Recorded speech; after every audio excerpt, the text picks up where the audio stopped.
ভাল লাগিছে আসলতে প্ৰত্যেক বছৰে সৰস্বতী পূজা বুলি ক'লে ছোৱালীবোৰ নানান ধৰণৰ মানে হাজুন কাচুনত ব্যস্ত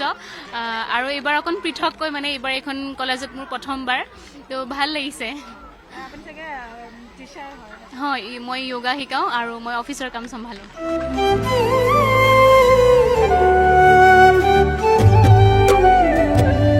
ভাল লাগিছে আজি কাৰণ সৰস্বতী মাৰ ওচৰত প্ৰাৰ্থনা কৰিছোঁ হাই ছেকেণ্ডেৰী এক্সাম দিম ন সেইটো কাৰণে আজি আহিছোঁ সৰস্বতী মাৰ ওচৰত প্ৰাৰ্থনা খুব সুন্দৰকৈ সাজি কাচি আহিছা মেখেলা চাদৰ পিন্ধি আহিছা নিজে পিন্ধিব পাৰিছানে বাৰু নাই মেকআপটো অকল নিজে পিন্ধিছোঁ আৰু এতিয়া মায়ে পিন্ধাই দিব লাগে হয় নিশ্চিতভাৱে চাওক আজিৰ দিনটোত প্ৰত্যেক গৰাকীয়ে যুৱতীয়ে মই তোমাৰ ওচৰলৈ আহিছোঁ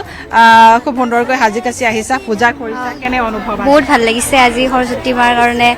মোৰো হাই ছেকেণ্ডাৰী দিম সেইটো কাৰণে প্ৰাৰ্থনা কৰিব আহিছোঁ মানে ভালকৈ পাতা হৈছে ধুমধামেৰে পাতা হৈছে ভাল লাগিছে এইটোৱে আশা কৰিছোঁ যে মোৰ লগতে যিমান আমাৰ ষ্টুডেণ্ট আছে গুৱাহাটী কমাৰ্চ কলেজৰ সকলোৰে যাতে এইবাৰ একাডেমিক ইয়েৰটো যাতে ভালে ভালে যায় মাৰ যাতে আগত আহি পেলাই আশীৰ্বাদ লয় চবে আৰু সেই হিচাপে যাতে ভালে ভালে যায় সেইটোৱে ভাবোঁ ভালে লাগিছে আৰু মানে কলেজৰ এইবাৰ প্ৰথম যিহেতু আহিছোঁ সেইকাৰণে ভালে লাগিছে দেখি পিনে খুব ধুনীয়া পৰিৱেশ আজি যিহেতু সকলোৱে খুব সুন্দৰকৈ নিজক সজাই পৰাই আনে সুন্দৰতাকো গুৰুত্ব দিয়া হয় আজিৰ দিনটোত হয় চবকে দেখিছোঁ ভাল লাগিছে ধুনীয়াকৈ নিজক সজাই পৰাই আনিছে আজিৰ দিনটোৰ বাবে কিমান দিনৰ আগৰ পৰা প্ৰস্তুতি কালিৰ পৰা বেছি দিন নহয় কেনে অনুভৱ আজি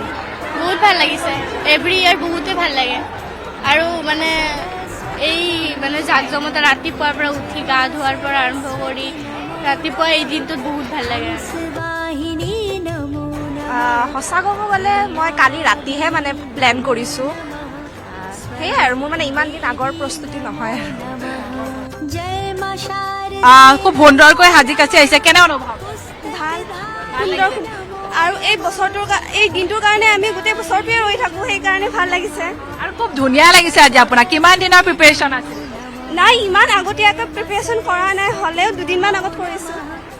দুদিনমানৰ আগত কৰিছে আৰু কোৱা যায় যে আপুনি চাওক আজি যোনযোৰ মেখেলা চাদৰ পিন্ধে তাৰ সমান্তৰালকৈ অলংকাৰো আমি চাই পিন্ধো তেনে ক্ষেত্ৰত অলংকাৰসমূহৰ ক্ষেত্ৰতো আপুনি আগৰে পৰা আনিছিলে হয় মই অসমীয়া গহনা আগৰ পৰাই ভাল পাওঁ সৰুৰ পৰাই অসমীয়া চাদৰ মেখেলাৰ লগত অসমীয়া গহনাই পিন্ধি আহিছোঁ আৰু আজি নিজৰ মহাবিদ্যালয়খনতে থাকিবনে অন্য মহাবিদ্যালয়লৈ যাব মই হাই ছেকেণ্ডাৰী পঢ়া গোপালপুৰখনত যাম আৰু ইয়াত আহিছোঁ আজিৰ বাবে আপোনাৰ বাবে সুন্দৰতাটো আপুনি কিহত ভিত্তি কৰি সুন্দৰতাৰ কথা বাৰু আমিতো সদায় মেখেলা চাদৰে পিন্ধোঁ কিন্তু এইবাৰ মই শাৰী পিন্ধিছোঁ চ' আই গেছ এইটো এটা নতুন এক্সপিৰিয়েঞ্চ হয় আৰু মানে ভাল লাগিছে আৰু এইটোৱে মানে কি ক'ম আৰু এইটোৱে ভাল লাগিছে আৰু সুন্দৰতা বুলি ক'লে আচলতে কি বুজোৱা যায় আমি নিজকে সুন্দৰকৈ ৰখা বা এযোৰ সাজ পোছাক পৰিধান কৰাৰ ক্ষেত্ৰত আমি যেনেধৰণে গুৰুত্ব আৰোপ কৰোঁ আজিৰ দিনটোৰ ক্ষেত্ৰত হয় কি কয় এতিয়াতো চাওক চব ছোৱালী মানুহে ইমান সাজি কাচি আহিছে চবকে ইমান ধুনীয়া লাগিছে আৰু কি কয় আৰু সুন্দৰতাটো আপোনাৰ অকল বাৰু কি কয় বাহিৰৰ পৰাতো সুন্দৰ দেখিব লাগিবই আৰু ভিতৰৰ পৰাও সুন্দৰ দেখাটো ইম্পৰ্টেণ্ট কাৰণ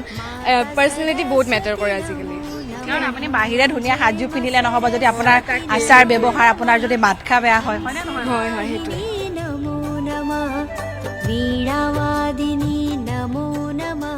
সুন্দৰতা মানুহৰ ভিতৰত থাকে চ' সেইটো লাইক দেখালে একো নহয় নিজৰ ওপৰত ষ্টাডি কৰিব লাগে নিজৰ বিউটি নিজে সেয়া কৰিব লাগে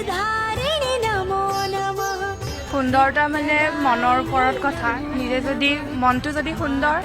নিজেও সুন্দৰ হয়